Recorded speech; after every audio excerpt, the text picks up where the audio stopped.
नमस्कार साथियों, मेरा नाम डीसी यादव है और आप सभी लोगों का डीसी आईएएस पे स्वागत है। आज हम देखेंगे वन सर्वेक्षण रिपोर्ट 2021। सबसे पहले हम बता दें कि वन सर्वेक्षण रिपोर्ट 2021 का अध्ययन हम क्यों करें। दरअसल ये रिपोर्ट भारत सरकार के द्वारा 2022 में जारी की गई, वन और पर्यावरण मंत्रालय के द्वारा, और ये हर 2 साल पे भारत सरकार के द्वारा जारी किया जाता है और वनों की स्थिति का आकलन किया जाता है। हमारे एग्जाम्स, चाहे आईएएस हो, चाहे स्टेट पीसीएस हो, चाहे एसएससी, बैंकिंग, रेलवे, कोई भी एग्जाम हो, इन सभी एग्जाम्स में वन से संबंधित सवाल देखने को मिल जाएंगे। और अभी तक 2023 का जो वन रिपोर्ट है वो नहीं आया है। ऐसे में 2021 की वन रिपोर्ट जो है वो आप सभी के एग्जाम्स के लिए अति महत्वपूर्ण होगी। तो हम चर्चा करेंगे कि 2021 के वन रिपोर्ट में, जिसे 2022 में जुलाई के आसपास भारत सरकार के द्वारा जारी किया गया था, राज्यों की क्या स्थिति है। साथ ही तुलना करेंगे 2019 के वन रिपोर्ट से कि क्या अंतर हुआ है 2019 से लेकर 2021 में, क्या वनों में बढ़ोतरी हुई है या वनों की स्थिति में ह्रास हुआ है, तो किन राज्यों में ह्रास हुआ है और किन राज्यों में स्थिति मजबूत हुई है। इन सभी पहलू पे चर्चा करेंगे। लेकिन आगे बढ़ने से पहले दोस्तों, आप लोगों ने यदि डीसी आईएएस इंस्टीट्यूट को सब्सक्राइब नहीं किया तो प्लीज सब्सक्राइब कर लीजिए। साथ ही बेल आइकन को प्रेस कर लेना ताकि हमारे द्वारा ली गई क्लास की सूचना आपको तुरंत सबसे पहले मिल जाए। और हमने इस चैनल को साथियों 3 महीने पहले शुरू किया है, तो ऐसे में आपके साथ का बहुत ज़रूरत है। तो प्लीज़ आप सब्सक्राइब कीजिए, अपने परिवार में सदस्यों में सब्सक्राइब करवाइए, साथ ही दोस्तों को शेयर करना ना भूलें। साथियों, वन सर्वेक्षण रिपोर्ट 2021 पढ़ने से पहले हम कुछ इतिहास के बारे में चर्चा करेंगे कि क्या रही है नीति वन से संबंधित। तो सबसे पहले साथियों हम बात करेंगे 1884 में, 1884 में ब्रिटिश गवर्नमेंट ने सबसे पहले वन नीति पे मसौदा पास किया था। यानी वनों से संबंधित जो मसौदा भारत में पहली बार लाया गया था वो ब्रिटिश काल में 1884 में लाया गया। बाद में स्वतंत्रता पश्चात 1952 में साथियों भारत में पहली बार वन नीति लाई गई। तो अगर आपसे पूछे कोई कि भारत में पहली बार वन नीति कब लाई गई थी, तो 1952 में भारत सरकार के द्वारा स्वतंत्रता के पश्चात लाया गया था। सबसे पहले भारत में कब लाई गई थी, तो ब्रिटिश काल में 1884 में लाया गया था। इसके अलावा साथियों हम पाते हैं पर्यावरण वन संरक्षण अधिनियम 1986 भारत सरकार के द्वारा लाया जाता है। 1986 में पर्यावरण संरक्षण अधिनियम 1996 आता है, जो 5 जून 1972 में स्टॉकहोम सम्मेलन हुआ था। वहीं से 5 जून को पर्यावरण दिवस मनाने की भी स्थिति स्टार्ट हुई साथियों। तो 5 जून 1972 में जो स्टॉकहोम में एक सम्मेलन हुआ था पर्यावरण को लेके, इस सम्मेलन के बाद भारत सरकार ने पर्यावरण संरक्षण अधिनियम 1986 लाए। और इसी 1986 पर्यावरण के अधिनियम के बाद सबसे पहले 1987 में पहली बार वन सर्वेक्षण रिपोर्ट जारी किया गया। तो अब आपको पता हो गया होगा कि वन सर्वेक्षण रिपोर्ट 1987 में ही पहली बार क्यों जारी किया गया। इसके अलावा साथियों बाद में आपका वन संरक्षण पर्यावरण जो है अधिनियम 86 में 1988 में संशोधन किया जाता है। 1986 में जो वन पर्यावरण संरक्षण एक्ट लाया जाता है उसमें 1988 में संशोधन किया जाता है। और 1988 में संशोधन करने के बाद एक नया नियम लाया जाता है कि प्रत्येक राज्य को अपने राज्य के 33% हिस्से में वन को स्थापित करना है, यानी वन के लक्ष्य को प्राप्त करना है। तो 1986 के अधिनियम में 1988 में संशोधन किया गया और 33% कहा गया कि हर राज्य अपने हिस्से का, अपने क्षेत्रफल का वन के रूप में रखेगा। हालांकि इस हिस्से को प्राप्त करने में बहुत सारे राज्य 1988 से असफल दिखाई देते हैं और इसी लक्ष्य की प्राप्ति के लिए हर वर्ष 1987 से वन रिपोर्ट जारी की जाती है। और इस बार साथियों यानी 2022 में 2021 की जो रिपोर्ट जारी की गई वो 17वीं रिपोर्ट थी। तो ये सवाल पूछा जा सकता है कि 2021 में कौन से नंबर की रिपोर्ट थी, तो 17वीं रिपोर्ट थी। पहली बार जारी कब किया गया, 1987 में। कैसे, एक एक स्टेप बाय हमने आपको बताया। अब 2021 के 17वीं वन रिपोर्ट की क्या विशेषता रही, उस पर चर्चा कर लेते हैं।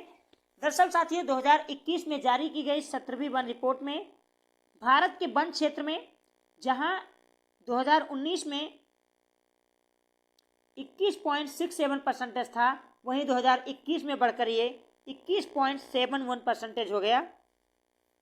तो एक तरीके से आप ये देख पा रहे हैं कि 17वीं वन रिपोर्ट के अकॉर्डिंग भारत के वन क्षेत्र में वृद्धि हुई है, ह्रास नहीं हुई है। अगर ऑल ओवर की बात करें तो क्वेश्चन नंबर 1, अगर आपसे सवाल पूछे वृद्धि हुई है या ह्रास हुआ है या कोई परिवर्तन नहीं हुआ, then you have to say that कि वृद्धि हुई है। और बाघ गलियारों में भी वृद्धि देखने को मिलेगी। जो बाघ गलियारे हैं उनमें भी 0.32% की वृद्धि हुई है। जबकि बाघ अभ्यारण्य की बात करें साथियों, ओवरऑल की मैं बात कर रहा हूं, तो ओवरऑल बाघ अभ्यारण्य में कमी आई है। यानी जो जहां पे बाघ रहते थे, जिन्हें टाइगर रिजर्व घोषित किया गया था, वो वन क्षेत्र अब घट रहे हैं, ऐसा पाया गया है 17वीं वन रिपोर्ट में। जहां कितना ह्रास हुआ है, तो 0.04% की कमी देखी गई है। हालांकि ये सारे टाइगर रिजर्व पे लागू नहीं होता। 20 टाइगर रिजर्व ऐसे भी पाए गए हैं जिनमें वन क्षेत्रों में वृद्धि हुई है, लेकिन इससे ज़्यादा, लगभग 1.5 गुना ज़्यादा 32 बाघ अभ्यारण्य में वन क्षेत्रों में कमी देखी गई है। तो इसी वजह से 0.4% की कमी देखी गई, ह्रास देखी गई वन क्षेत्रों में जो टाइगर रिजर्व घोषित था। लेकिन इन सभी में एक चौंकाने वाला तथ्य सामने आया है। अरुणाचल प्रदेश के पक्के टाइगर रिजर्व में साथियों, पक्के टाइगर रिजर्व में 97% की वन क्षेत्र की वृद्धि हुई है। तो अरुणाचल प्रदेश जो भारत का सबसे पूर्वी राज्य है, तिब्बत से लगा हुआ है, वहां पर 97% वन वृद्धि हुई है पक्के टाइगर रिजर्व में। हमारे पर्यावरण के लिए बहुत ही उपयोगी मैंग्रोव वन की अगर मैं बात करूं साथियों, तो मैंग्रोव वनों में भी वृद्धि देखी गई है। 17 वर्ग किलोमीटर की वृद्धि हुई है मैंग्रोव वन में। और इसके अलावा बांस जो वन है, आप सभी को पता है कि भारत सरकार ने बीच में बांस के लिए एक अलग कानून बनाया था, बात की गई थी बजट में भारत सरकार के द्वारा। तो इसके बाद देखी गई कि बांस वनों में वृद्धि हुई है। जहां पहले बांस वन थे 13,882 मिलियन, अब उससे बढ़कर 53,336 मिलियन हुई है। यानी बांस वृद्धि व्यापक तरीके से 17वीं वन रिपोर्ट में देखी गई है। अगर मैं वनावरण की बात करूं साथियों, तो 0.22% की वृद्धि हुई है और वृक्षावरण में 0.7 की वृद्धि हुई है। तो अल्टीमेटली हम ये कह सकते हैं कि 17वीं वन रिपोर्ट के अकॉर्डिंग हमारे वन क्षेत्रों में वृद्धि हुई है। लेकिन क्या समूचे भारत में वृद्धि हुई है, तो इसका सही आंसर है नहीं। कुछ क्षेत्रों में ह्रास भी देखने को मिला है। आगे हम चर्चा करेंगे कि राज्यों की स्थिति कैसी रही, किन राज्यों ने प्लस किया है, किन राज्यों ने माइनस किया है। लेकिन फिलहाल थोड़ी संक्षिप्त जानकारी देख लेते हैं हम। और देश में वनावरण 7,13,789 वर्ग किलोमीटर अब हो गया है और ये भारत के पूरे क्षेत्रफल का 21.7% है। तो अगर आपसे सवाल पूछा जाए कि भारत में जो वन है वो भारत के क्षेत्रफल के कितने परसेंटेज हैं, then your answer will be 21.7%। Okay. अगर पूछा जाए भारत में कितने वर्ग किलोमीटर में टोटल वन फैला हुआ है, तो 7,13,789 स्क्वायर किलोमीटर्स। अब साथियों मैं बता दूं कि 2021 के 17वीं वन रिपोर्ट में वनों को 3 भागों में डिवाइड किया गया था। एक अत्याधिक वन थे, अत्याधिक सघन वाले वन थे। ये वो वन थे साथियों जो 70% पाए जाते हैं, यानी जिन राज्यों में 70% वन थे उन्हें अत्याधिक सघन वनों की दृष्टि में रखा गया है, श्रेणी में रखा गया है। मध्यम सघन वाले वनों की अगर मैं बात करूं तो 40 से लेके 70% जहां पर वन पाए जाते हैं उन्हें मध्यम सघन वाले वन के श्रेणी में रखा गया है। जबकि जहां 10 से लेके 40% वन पाए जाते हैं उन वनों को खुले वन का नाम दिया गया है। तो खुले वन उन वनों को हम मानेंगे जो 10% से लेकर 40% के मध्य में है। मध्यम सघन वाले वन उन्हें मानेंगे जो 40% से लेकर 70% के बीच में है। और अत्यधिक सघन वन हम उसे मानेंगे जो 70% से अधिक हैं। अब अगर साथियों मैं बात करूं कि 70% से अधिक वन वाले राज्य कौन कौन से हैं, या आप ये कह सकते हो ये 70% ही नहीं साथियों, ये 75% से अधिक वन वाले राज्य हैं। इसमें लक्षद्वीप है, अंडमान निकोबार द्वीप समूह, मिजोरम, अरुणाचल प्रदेश, मेघालय, ये वो वन हैं जो 70% से अधिक वाले हैं। अगर मैं बात करूं 33 से लेके 75% के बीच वाले वन, तो उसमें मणिपुर, नागालैंड, त्रिपुरा, गोवा, केरल, सिक्किम, उत्तराखंड, छत्तीसगढ़, दमन व दीव, असम व उड़ीसा, ये वो राज्य हैं जहां पर 33% से लेके 75% के बीच में वन हैं। जबकि इन राज्यों की अगर बात करूं जिसमें हमारा यूनियन टेरिटरी है लक्षद्वीप, अंडमान निकोबार द्वीप समूह, यहाँ 70% से अधिक वन पाए जाते हैं।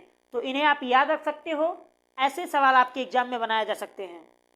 अब अगर बात करें भौगोलिक क्षेत्रफल के आधार पे सर्वाधिक वन किस राज्य में पाए जाते हैं, तो जितना राज्य का क्षेत्रफल है अगर उस आधार पे मैं तय करूं पैमाना, तो सर्वाधिक क्षेत्रफल कहने का मतलब जो वन है वो, जैसे मान लीजिए जमीन है, ये जमीन है, अब कितनी भी जमीन क्यों ना हो, सर्वाधिक वन किस राज्य में ज्यादा है, यानी क्षेत्रफल की दृष्टि से वन सबसे ज्यादा किस राज्य में है। पहले आप इस पहलू को समझ लीजिए कि अगर मान लीजिए कोई वन राज्य ऐसा है जो छोटा है, सपोज दैट, लेकिन उसके क्षेत्रफल में वो काफी एरिया कवर करता है, ठीक, ऐसे भी वन है। तो ये हो गया भौगोलिक क्षेत्रफल वाले कि उनका भौगोलिक क्षेत्रफल क्या है, राज्य का छोटा है, फिर भी उन राज्यों में वनों की स्थिति काफी प्लस है। एक वो राज्य जिनकी भौगोलिक क्षेत्रफल तो बड़ा है लेकिन वहां पर वन बड़े नहीं हैं, और एक ऐसे राज्य जहां पर भौगोलिक क्षेत्रफल भी बड़ा है और वन भी ज्यादा मात्रा में है। तो इसमें मैंने दो भागों में बांटा है। ये वो बड़े राज्य हैं जिनका क्षेत्रफल बड़ा है और जिनमें वन भी ज्यादा है। ये वो राज्य हैं जो छोटे हैं लेकिन इसके बावजूद इनके यहाँ इनके राज्य के हिसाब से काफी ज्यादा मात्रा में वन पाए जाते हैं। अब आशा करता हूं आप समझ गए होंगे। तो ये छोटे राज्य हैं। इन राज्यों में पाया गया है कि मिजोरम के पूरे क्षेत्रफल पे, जितना मिजोरम राज्य है, मान लीजिए मिजोरम स्टेट है, इस स्टेट में 84.53% वन है, जबकि अरुणाचल प्रदेश में 79.33% वन है, मेघालय में 76% वन है, मणिपुर में 74% वन है और नागालैंड में 73.9% वन है। तो क्या इन राज्यों में सर्वाधिक वन है? जी नहीं, ये राज्य काफी छोटे हैं और छोटे होने की वजह से इनके यहाँ जो वन है वो भी कम है, लेकिन राज्य छोटा है तो उस दृष्टि में वन ज्यादा है। अब याद बात करें कि राज्य भी बड़ा हो और वन भी बड़ा हो या सर्वाधिक वन ही कहाँ है, तो इस स्थिति में मध्य प्रदेश का पहला स्थान आता है, अरुणाचल प्रदेश का दूसरा स्थान आता है, छत्तीसगढ़ तीसरे पायदान पे है, उड़ीसा चौथे स्थान पे, जबकि महाराष्ट्र का 5वां स्थान है जहां पर सर्वाधिक क्षेत्रफल में वन पाए जाते हैं। तो ये आप याद कर लीजिए, सबसे ज्यादा वन किस राज्य में है? मध्य प्रदेश में, उसके बाद अरुणाचल प्रदेश, फिर छत्तीसगढ़, फिर उड़ीसा, फिर महाराष्ट्र। अगर छोटे राज्य हैं उस हिसाब से देखूं कि अपने छोटे से राज्य में सर्वाधिक वन कौन रखते हैं, तो मिजोरम पहले स्थान पे है, अरुणाचल प्रदेश दूसरे स्थान पे, मेघालय तीसरे, मणिपुर चौथे और नागालैंड 5वें स्थान पे है। 2021 की 17वीं वन रिपोर्ट में वो राज्य जिन्होंने वनों में वृद्धि की है उसमें आंध्र प्रदेश ने वृद्धि की है, तेलंगाना ने वृद्धि की है, उड़ीसा ने वृद्धि की है, कर्नाटक ने वृद्धि की है और झारखंड ने वृद्धि की है। तो 2019 की अपेक्षा 2021 में इन राज्यों के वनों में वृद्धि हुई है। वहीं पूर्वोत्तर भारत में सर्वाधिक वन पाए जाते हैं लेकिन उनके वनों में ह्रास देखा गया है। अरुणाचल प्रदेश के वन में कमी हुई है 2019 की अपेक्षा, मणिपुर में कमी हुई है, नागालैंड में कमी हुई है, मिजोरम में और मेघालय में। यानी पूर्वोत्तर राज्यों में हम देखते हैं कि वन तो अधिक है लेकिन अब वहां पर क्या है कि जैसे जैसे विकास कार्य बढ़ रहे हैं वन कम होते जा रहे हैं और वनों में ह्रास देखने को मिला है। साथियों, हमने बताया आपको कि बाघ अभ्यारण्य 20 बाघ अभ्यारण्य ऐसे हैं, हमने बताया आपको कि जहाँ पर वनों में वृद्धि हुई है, लेकिन 32 बाघ अभ्यारण्य ऐसे हैं जहाँ पर वनों में ह्रास देखा गया है।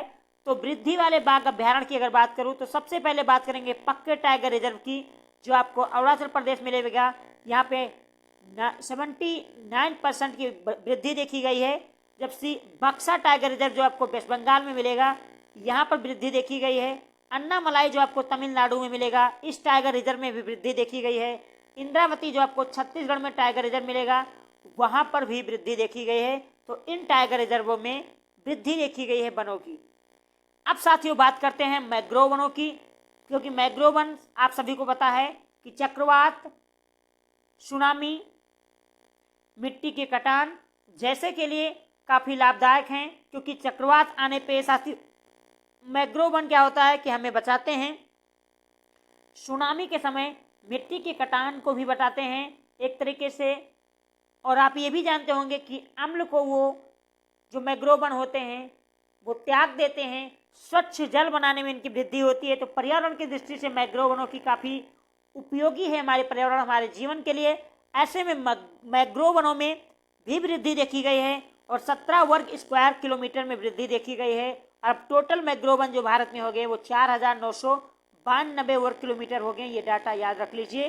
वृद्धि कितनी हुई है? 17 वर्ग स्क्वायर किलोमीटर वृद्धि हुई है।